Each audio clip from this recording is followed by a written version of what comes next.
புது குண்டை தூக்கி போட்டிருக்கிறது பாஜக. ஏற்கனவே கீழடி குறித்து ஆய்வு செய்து அறிக்கையை தாக்கல் செய்திருந்தார் முன்னாள் தொல்லியல் ஆய்வாளர் அமர்நாத் அவர்கள். அவருடைய அறிக்கையை வெளியிட மறுத்து வந்தது. நீதிமன்றத்தை நாடி அந்த அறிக்கை வெளியே விடப்பட்டது. ஒரு நாகரீக சமூகமாக தமிழ் சமூகம் இருந்திருக்கிறது என்பதை அங்கே இருப்பவர்களால் ஏற்றுக்கொள்ள முடியவில்லை. குறிப்பாக பாஜக RSS காரர்களால் ஏற்றுக்கொள்ள முடியவில்லை. வேத நாகரீகம் தான் பண்டையது, அதுதான் முதலிலே தோன்றியது என்பதை எப்படியாவது நிறுவ வேண்டும் என்று முயற்சி செய்து கொண்டிருக்கிறார்கள். அப்ப தமிழ்நாட்டுடைய நாகரீகத்தை உங்களுடைய நாகரீகமாக நீங்கள் ஏற்றுக்கொள்ள தயாராக இல்லை. மீண்டும் ஒரு சர்ச்சையை கிளப்பி இருக்கிறது பாஜக. ஏற்கனவே கீழடி குறித்து ஆய்வு செய்து அறிக்கையை தாக்கல் செய்திருந்தார் முன்னாள் தொல்லியல் ஆய்வாளர் அமர்நாத் அவர்கள். அவருடைய அறிக்கையை வெளியிட மறுத்து வந்தது. நீதிமன்றத்தை நாடி அந்த அறிக்கை வெளியே விட வேண்டும் என்று உத்தரவிடப்பட்டது. இப்போ அந்த அறிக்கையை மறுபரிசீலனை செய்ய வேண்டும், அதுல பட்ட குற்றங்குறைகள் இருக்கிறது என்று ஒரு புது குண்டை தூக்கி போட்டிருக்கிறது பாஜக. தமிழ்நாடு தமிழ் என்றாலே கசக்கத்தான் செய்கிறது பாஜகவிற்கும் மற்றவர்களுக்கும். அதனாலதான் இந்த கீழடி ஆய்வின் மூலமாக தமிழ் மொழி ஒரு மூத்த மொழி, தமிழர் கலாச்சாரம் ஒரு மிகப்பெரிய பண்டைய கலாச்சாரம், இந்தியாவின் வரலாறு இங்கே தென்னாட்டிலிருந்து எழுதப்பட வேண்டும் என்று சொன்னார் தமிழ்நாட்டின் முதல்வர். இந்திய நாட்டுக்கு மட்டுமல்ல, உலகுக்கே மறுபடியும் சொல்றேன், தமிழ் நிலப்பரப்பிலிருந்து தான் இரும்பின் காலம் தொடங்குச்சு என்ற மாபெரும் மானுடவியல் ஆய்வு பிரகடனத்தை இந்த நிகழ்ச்சியின் வாயிலாக அறிவிக்கிறேன். இதில் எப்படி இவர்கள் தொடர்ந்து துரோகத்தை மட்டுமே செய்து வருகிறார்கள் அப்படின்னா, 2014 இந்த கீழடி ஆய்வு ஒரு முக்கிய கட்டத்தை எட்டுகிறது. அப்போ அமர்நாத் என்ற அந்த அதிகாரி சிறப்பான முறையில் ஆய்வு செய்து கார்பன் டேட்டிங் முறை மற்றும் இன்னொரு ஸ்பெக்ட்ரோமெட்ரி முறை எல்லாத்தையும் பயன்படுத்தி இந்த அங்கே கண்டெடுக்கப்பட்டிருக்கக்கூடிய அந்த பொருட்களுடைய காலம் ஒரு 2300 ஆண்டுகளுக்கு முற்பட்டது.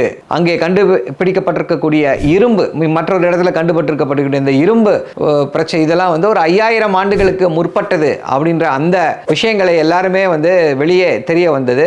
ஒரு நாகரீக சமூகமாக தமிழ் சமூகம் இருந்திருக்கிறது என்பதை அங்கே இருப்பவர்களால் ஏற்றுக்கொள்ள முடியவில்லை. குறிப்பாக பாஜக RSS காரர்களால் ஏற்றுக்கொள்ள முடியல. அவர்களுக்கு வேத நாகரீகம் தான் பண்டையது, அதுதான் முதலிலே தோன்றியது என்பதை எப்படியாவது நிறுவ வேண்டும் என்று முயற்சி செய்து கொண்டிருக்கிறார்கள். அதற்கு வாய்ப்பு இல்லாமல் இந்த கீழடியில் கிடைத்திருக்கக்கூடிய இந்த பொருட்கள், கீழடியில் கிடைத்திருக்கக்கூடிய பொருட்களை பார்த்தீங்க அப்படின்னா மிகவும் வியப்பாக இருக்கிறது. ரப்பர் ஸ்டாம்ப், அந்த சுடுமண் முத்திரைகள், உரை, தண்ணீர் இது பண்றதுக்கான உரைகள், அதே போல கால்வாய்க்கான அந்த உரைகள், பல விஷயங்கள் எல்லாமே அங்கே இருந்திருக்கிறது. இது எல்லாம் ஒரு சிறந்த நாகரிகம் அங்கே இருந்திருக்கிறது. இப்படிப்பட்ட பொருட்களின் பயன்பாடு ஒரு 2000-3000 ஆண்டுகளுக்கு முன்னவே இங்கே திகழ்ந்திருக்கிறது என்பதை மிகவும் அற்புதமாக ஆதாரத்தோடு ஆணித்தரமாக வெளி சொல்கிறது நம்ம இலக்கியங்கள். பல இலக்கியங்களில் இப்படிப்பட்ட பொருட்கள், முத்துமணி மாலை, இந்த ஆபரணங்கள், இரும்பு பொருட்கள், இரும்பு ஆயுதங்கள் எல்லாம் பற்றி படித்திருக்கிறோம். இலக்கியங்கள் அவற்றை எல்லாம் பெரிதாக பேசியிருக்கிறது. அப்படிப்பட்ட விஷயங்கள் வெறும் இலக்கியத்தோடு நின்று விடாமல் இதுக்கெல்லாம் ஆதாரம் இருக்கு என்றது அடிப்படையில் தான் கீழடியில் இந்த ஆய்வுகளில் கிடைக்கக்கூடிய அந்த பொருட்கள் பறைசாற்றுகிறது. ஸோ என்ன பண்ணுறாங்க, 2014 திரு அமர்நாத் அவர்கள் அந்த சிறப்பான முறையில் ஆய்வு செய்கிறார். ஒரு ஆய்வறிக்கையை அவர் முடிப்பதற்குள்ளே என்ன பண்ணுறாங்க, அவரை வேண்டுமென்றே இங்கிருந்து அசாமுக்கு போகிறாங்க. அந்த இனிஷியல் ஃபைண்டிங்ஸில் இது ஒரு பண்டைய கலாச்சாரம்னா இது அதை இவர்கள் ஏற்கனவே நிறுவி வைத்திருக்கப்படக்கூடிய அந்த விஷயங்களை எல்லாம் சுக்குள் நூறாக்குகிறது. வேத நாகரீகம் அப்படின்றது தான் முதல் நாகரீகம் அப்படின்றத இந்தியாவில் அதை சுக்கு நூறாக்குகிறது கீழடி ஆய்வுகளுடைய கண்டுபிடிப்புகள். அதனால என்ன பண்றாங்க, இதை எப்படியாவது அப்படியே மூடி மறைத்து விட வேண்டும் என்று சிறப்பாக ஆய்வு செய்த திரு அமர்நாத் அவர்களை அசாமுக்கு மாற்றுறாங்க. தொல்லியல் துறையில் அதிகாரியாக இருக்கக்கூடிய அமர்நாத் அசாமுக்கு மாற்றப்படுகிறார். இங்கே ஸ்ரீராம் என்ற ஒரு அந்த அதிகாரி வருகிறார். அவர் எந்த முயற்சியும் எடுக்கல.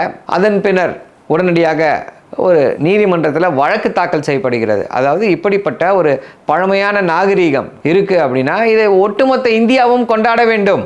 ஏன்னா இந்தியாவில் தான் உலகத்தில் ஒரு மிக பழமையான நாகரீகம் இருந்திருக்கிறது என்றால் எல்லாரும் கொண்டாட வேண்டும் அல்லவா? ஆனால் இதை எப்படியாவது ஏன் அவர்கள் மூடி மறைக்கிற முயற்சி செய்கிறார்கள்? அப்ப தமிழ்நாட்டுடைய நாகரீகத்தை உங்களுடைய நாகரீகமாக நீங்கள் ஏற்றுக்கொள்ள தயாராக இல்லை. தமிழர்களை எப்படியாவது எப்படியெல்லாம் வஞ்சிக்க முடியுமோ அப்படியெல்லாம் வஞ்சிக்கத்தான் நீங்கள் அந்த முயற்சிகளை செய்து கொண்டிருக்கிறீர்கள். இதுதான் வெளிப்படையாக தெரிகிறது. ஸோ அவரை அனுப்பி அந்த இதற்கு வந்து ஒரு மூடு விழாவை நடத்த முயற்சி செய்கிறார்கள். நீதிமன்றத்தை நாடுகிறது. நீதிமன்றத்தில் என்ன சொல்றாங்க, நீங்க பண்ணலனா பரவாயில்ல, தமிழ்நாடு அரசு செய்வதை நீங்கள் தடுக்கக்கூடாது, தடுக்க முடியாது என்று சொல்லிவிட்டார்கள். அதனால தமிழ்நாடு அரசு தொடர்ந்து அந்த ஆய்வை மேற்கொண்டு வருகிறது.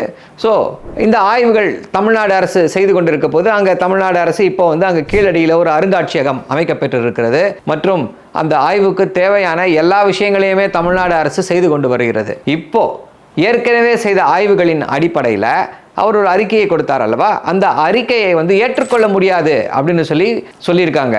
இந்த ஒன்றிய அரசு சொல்லியிருக்கிறது, பாஜக சொல்லியிருக்கிறது. இதுதான் இப்பொழுது ஒரு பெரிய சர்ச்சையை கிளப்பி இருக்கிறது. இதற்கு வந்து புத்தக ஆசிரியர் எம்பி திரு வெங்கடேசன் என்ன சொல்றாரு அப்படின்னா, இது எப்படிங்க ஏற்றுக்க முடியும்?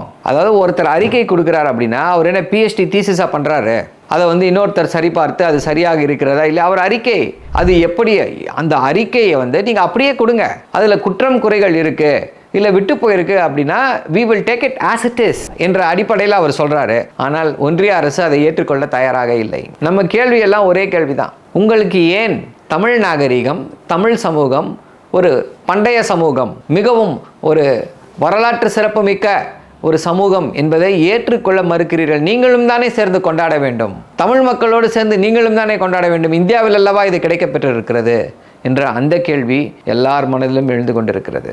இன்னும் அந்த ஆய்வுகள் வந்து முழுமையாக முடிவடையவில்லை. இந்த ஆய்வுகள் முழுமையாக முடிவடையும் பொழுது இன்னும் என்னென்ன ஒரு சர்ப்ரைசிங்காக இருக்கக்கூடிய பல விஷயங்கள் கிடைக்கும் என்ற அந்த நம்பிக்கை இருக்கிறது. ஸோ அடுத்து இந்த இதில் என்ன நடக்குது, கீழடியில் என்ன செய்ய போகிறார்கள், அந்த இதில் என்னென்ன பொருட்கள் கிடைக்க என்பதையெல்லாம் பொறுத்திருந்து பார்ப்போம். நன்றி, வணக்கம்.